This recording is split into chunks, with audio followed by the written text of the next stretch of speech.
Hello दोस्तों, आप सभी लोगों का बहुत-बहुत स्वागत है, अभिनंदन है। एसएससी जीडी 21 मई की दूसरी शिफ्ट का एग्ज़ाम खत्म हो चुका है और आज के पेपर में दोस्तों जितने भी क्वेश्चन आपके पेपर में पूछा गया था, एक-एक क्वेश्चन करके दोस्तों मैं आप सबके बीच में डिस्कशन कराने वाले हैं। तो टाइम को वेस्ट ना करते हुए पहला क्वेश्चन देखते हैं। निम्नलिखित में से कौन-सी नदी अरब सागर में गिरती है? दोस्तों पहला क्वेश्चन थोड़ा-सा ईज़ी रखा था, ठीक है? तो यहाँ पे नर्मदा इस क्वेश्चन का राइट आंसर आ जाएगा। लेकिन इस क्वेश्चन के माध्यम से मैं आप सबको अरब सागर के साथ-साथ आपकी जो बंगाल की खाड़ी में गिरने वाली नदी है ना, मैं दोनों आपको रिवीजन कराऊँगा, ठीक है? अगर मैं बात करूँ कि अरब सागर में नर्मदा, ताप्ती, साबरमती, माही के साथ-साथ पेरियार बहुत इंपॉर्टेंट है, कई बार आपके एसएससी में अरब सागर के साथ पूछा जाता है।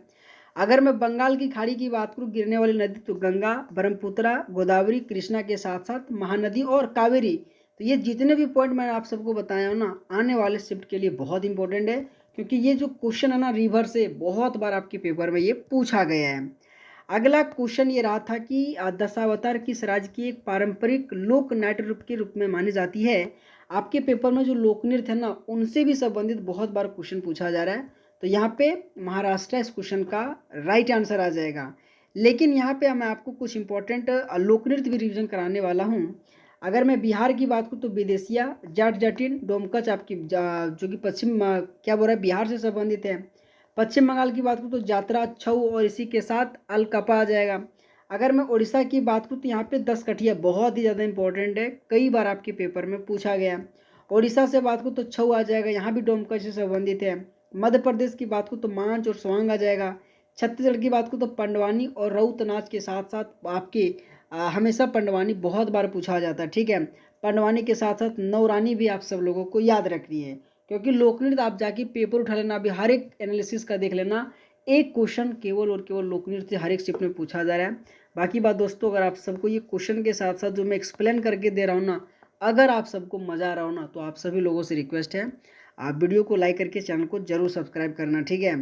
अगला क्वेश्चन पूछा गया था कि भारतीय संविधान के भाग 5 में मुख्य रूप से किसका एक उल्लेख किया गया है, जो हमारे संविधान का सबसे बड़ा भाग है? अगर मैं मौलिक अधिकार की बात करूँ तो यहाँ पे भाग थर्ड में डिस्कस किया गया है। अगर मैं डीपीएसपी की बात करूँ तो भाग 4 में इसका डिस्कशन किया गया है। तो यहाँ पे केंद्र एवं संघ सरकार के बारे में भाग 5 में जो कि डिस्कशन किया गया और यहाँ पे आपके भाग से संबंधित अनुच्छेद से और अनुसूची से बहुत बार ज़्यादा क्वेश्चन पूछा जाता है, जो आप सभी लोगों को याद रखनी है। लेकिन अगर पूछा जाए कि सर डीपीएसपी किस देश के संविधान से लाया गया था, तो आयरलैंड के संविधान से। अगर मैं मौलिक अधिकार की बात करूँ तो अमेरिका के संविधान से लाया गया था, जो आपके अनुच्छेद 12 से लेकर 35 तक, ठीक है? 12 से लेकर 35 तक इनका जिक्र किया गया है। और अगर मैं डीपीएसपी की बात करूँ तो 36 से लेकर इसका 51 तक वर्णन किया गया है, जो हमेशा डीपीएसपी और मौलिक अधिकार से आपके पेपर में क्वेश्चन पूछा जाता है। अगला क्वेश्चन ये रहा कि टेनिस में जब स्कोर 40-40 से बराबर हो जाता है तो उसे क्या कहा जाता है? आपने भी देखा होगा कि सर जो ड्यूस होता है ना, सो टेनिस से संबंधित शब्दावली है, लेकिन ये सर विशेषकर जब 40-40 अंक के बराबर हो जाता है ना, तो उस टाइम दोस्तों ड्यूस के रूप में कहा जाता है, जो आपके पेपर के लिए बहुत इंपॉर्टेंट है। और एक क्वेश्चन आपकी स्पोर्ट्स से भी बहुत ज़्यादा पूछा जा रहा है, ठीक है? स्पोर्ट्स से संबंधित स्टैटिक जीके से क्वेश्चन बहुत बार बार आपके पेपर में पूछा जा रहा है। अगला क्वेश्चन ये रहा था कि पाकिस्तान को भारत से अलग करने के लिए किस अधिनियम का प्रयोग किया गया था? अगर मैं बात करूँ कि सर भारत जो पाकिस्तान से ना, उसी तो भारतीय स्वतंत्रता अधिनियम 1947 आ जाएगा।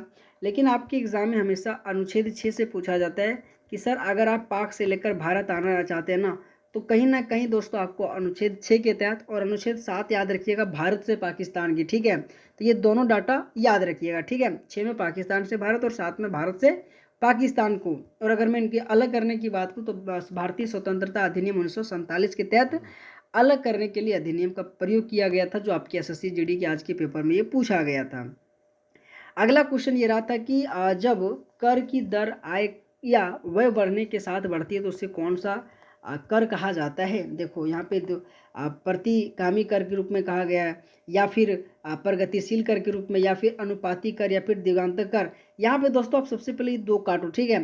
प्रगति आगामी या फिर प्रगतिशील कर, तो आपको क्या आंसर करनी है? बोले सर यहाँ पे ऑप्शन नंबर ये आ जाएगा, ठीक है? ऑप्शन नंबर बी आ जाएगा, प्रगतिशील इस क्वेश्चन का राइट आंसर आ जाएगा। ओके, अगला क्वेश्चन ये रहा था कि ग्लोबल पीस इंडेक्स जीपीआई कौन जारी करता है? अगर मैं जीपीआई की बात करूँ तो यहाँ पे institute for economics and peace इस क्वेश्चन का राइट आंसर आ जाएगा। ओके दोस्तों, आपको क्लास कैसा लग रहा है एक रिव्यू कमेंट बॉक्स में देना, और जितने भी दोस्तों का एग्जाम किस तारीख को है एक एक रिव्यू आप सबसे मैं चाहता हूँ फटाफट कमेंट करना, ठीक है। अगला क्वेश्चन ये पूछा गया था कि किसी पदार्थ को गर्म करने पर उसके कण की स्थितिज ऊर्जा पर क्या प्रभाव पड़ता है? अगर मैं इनकी ऊर्जा प्रभाव की बात करूँ ना, तो एक प्रकार से आप अपने आप में रिलेट करो कि किसी भी पदार्थ को अगर मान लो गर्म करते हैं, तो जब गर्म करने के बाद उसका कण क्या होगा, तो सर उसकी स्थितिज ऊर्जा पर एक प्रकार से बढ़ती हुई चला जाएगा, ठीक है। आप यहाँ पे आराम से रिलेट करके भी यहाँ पे आप इजी आंसर लगा सकते हो। यहाँ पे बढ़ती इस क्वेश्चन का राइट आंसर आ जाएगा। अगला क्वेश्चन पूछा गया था कि गुप्त साम्राज्य के पतन के बाद 6ठी शताब्दी में उत्तर भारत में निम्नलिखित में से कौन सा वंश सबसे प्रभावशाली शक्तियों में से एक के रूप में उभरा था? बहुत ही बेहतरीन क्वेश्चन है, क्योंकि आपके पेपर में वातापी के चालुक्य वंश नहीं, चोल वंश नहीं, यहाँ पे मोखरी वंश आ जाएगा, ठीक है। यहाँ पे मोखरी वंश इस क्वेश्चन का राइट आंसर आ जाएगा, और एक प्रकार से सबसे प्रभावशील शक्तियों के रूप में उभरा था, जिसके कारण से आपके पेपर में ये बहुत इंपॉर्टेंट क्वेश्चन पूछा जाता है। अगला क्वेश्चन ये रहा था कि वह कौन सा हिमालय क्षेत्र है जो अपनी नवीकरणीय जल विद्युत ऊर्जा का उपयोग करके आधिकारिक तौर पर बिटकॉइन माइनिंग कर रहा है? अगर मैं बिटकॉइनिंग माइनिंग की बात करूँ तो यहाँ पे नेपाल नहीं, यहाँ पे भूटान इस क्वेश्चन का राइट आंसर आ जाएगा, ठीक है। भूटान इस क्वेश्चन का राइट आंसर आ जाएगा। अगला क्वेश्चन निम्नलिखित में से शुद्ध वर्तनी वाले शब्द का चयन करिए। दोस्तों हर एक शिफ्ट में 3 से 4 क्वेश्चन ये शुद्ध वर्तनी वाला से पूछा जा रहा है, जिसमें से कालिदास के बारे में पूछा गया था। देखो कालिदास इस तरीके से नहीं होता, यहाँ पे कालिदास इस तरीके से लिखा जाता है, ठीक है। तो यहाँ पे आपको ऑप्शन नंबर सी लगाना, ना कि ऑप्शन नंबर बी लगाना है, क्योंकि यहाँ पे ली इस तरह से आ जाता है, ठीक है, और ली वाला यहाँ पर है। आराम से आप यहाँ पे आंसर लगा सकते हो, और मैं उम्मीद करता हूँ आपने ये आंसर सही दिया होगा। अगला क्वेश्चन पूछा गया था कि पुलिस और अदालती कार्यवाही में अक्सर इस्तेमाल होने वाला जो शब्द है ना एब्सकॉन्डर का हिंदी प्रशासनिक अर्थ क्या होता है? देखो दोस्तों गवाह तो होता नहीं, गिल्टी नहीं, भगोड़ा भगोड़ा तो फगेटिव होता है, ठीक है। फगेटिव को ही अब एब्सकॉन्डर के रूप में कहा जाता है, ठीक है। जो आप सब लोगों को पता ही होगा, फगेटिव मतलब जो किसी चीज़ को छोड़ छाड़ के भाग जाता है, ठीक है, उसी को फगेटिव कहते हैं। आपने भी कई बार फगेटिव ये व्यक्ति है ना, तो कहीं ना कहीं यहाँ पे आंसर आराम से दे सकते हो। अगला क्वेश्चन ये रहा कि एक पुलिस उप निरीक्षक एसआई के रूप में आपके पास एक महिला घरेलू हिंसा की शिकायत लेकर आती है, तो इस स्थिति में आपका व्यवहार कैसा होना चाहिए? देखो दोस्तों, शिकायत को नज़रअंदाज करना ये तो हो ही नहीं सकता है, महिला को डांटना ये नहीं हो सकता है, संवेदनशीलता और सहानुभूति के साथ उसे सहायता करना, ठीक है, जो कि यहाँ पे इस क्वेश्चन का सही आंसर आ जाएगा। और मैं उम्मीद करता हूँ आपने आंसर सही से दिया। कभी कभी बहुत सारा ऐसा क्वेश्चन आता है जो आप आराम से पढ़ोगे ना, तो उसका आप आंसर खुद आराम से दे सकते हो, ठीक है।